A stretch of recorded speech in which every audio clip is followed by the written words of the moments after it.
Integration ক্ষেত্রে প্রথমত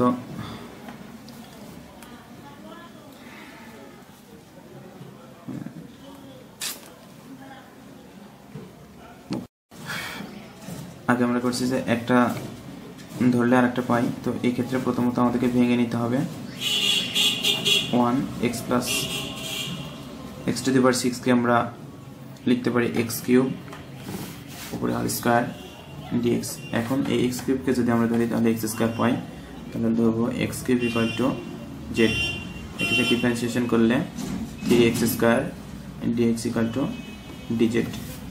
এখন যদি আমরা মানটা বসিয়ে দিই তাহলে এই ক্ষেত্রে আসে 1/3 1/1 প্লাস z স্কয়ার dz।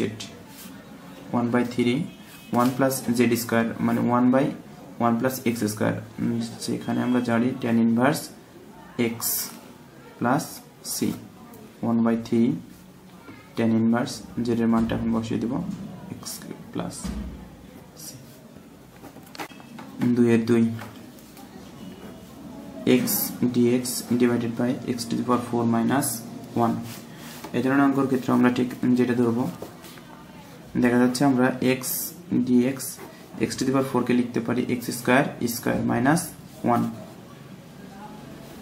এখন যদি x স্কয়ার কে আমরা z ধরি, ডিফারেন্সিয়েশন করলে 2x dx equal to dz। এখন যদি মান বসিয়ে দিই তাহলে এখানে x dx এর মান হাফ আসছে, হাফটা আমরা বাইরে নিয়ে নিলাম, আর এখানে থেকে x dx এর মান dz বসিয়ে দিলাম। x স্কয়ার মানে z square minus 1, z square minus 1।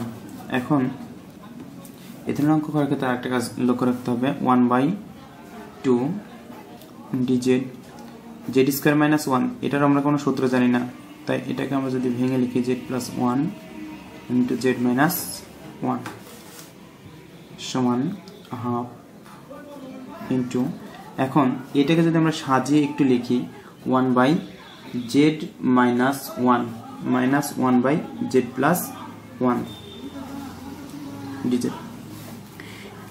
এটা যদি আমরা লসাগু করি z প্লাস 1 z মাইনাস 1 পাই, আবার যদি আমরা এখানে দেখি z মাইনাস 1 গেলে z প্লাস 1 থাকে, এখান থেকে z মাইনাস 1 কাটাকাটি করলে দেখা যাচ্ছে আমাদের 2x আসছে। এই 2 কে আউট করার জন্য আমরা এখানে হাফ দ্বারা গুণ করব। হাফ দ্বারা গুণ করলে এখানে থেকে 1/4 আর 1/4 into 1/z minus 1 dz minus 1। আচ্ছা, তাহলে এটা আমরা আলাদা করে দিলাম, 1/4 1/z minus 1 dz minus 1/4 1/z plus 1 dz। এখন 1/4 1/1 মাইনাস z, এটাকে আমরা লিখতে পারি log of z minus 1 minus 1/4 log of z plus 1 plus c।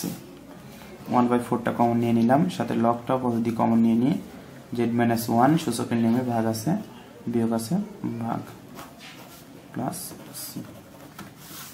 শেষ। মানটা বসিয়ে দিতে হবে 1/4 log z এর মানটা ছিল x স্কয়ার মাইনাস 1 নিচে x square plus 1 plus c।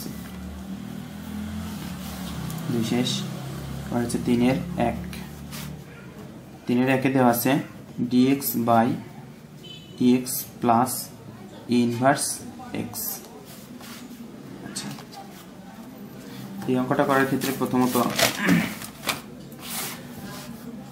আমরা উভয় পক্ষকে লবহরকে ex দ্বারা গুণ করব। ex দ্বারা যদি গুণ করি তাহলে দাঁড়ায় উপরে থাকে ex dx আর নিচে ex গুণ করলে e to the power 2x plus e inverse x, আর ex যদি গুণ করি তাহলে হয়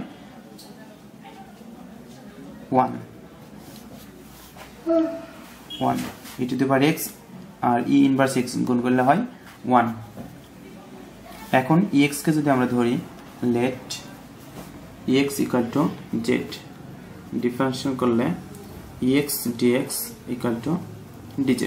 আর মান বসিয়ে দিই dz e to the power 2x, তার মানে দাঁড়ায় ex স্কয়ার, তাহলে ex সমান z স্কয়ার প্লাস 1। তাহলে এটা সমান আমরা জানি 1 প্লাস z স্কয়ার যদি ভাবি তাহলে tan inverse z plus c, tan inverse Z এর মানটা বসিয়ে দিলাম প্লাস সি।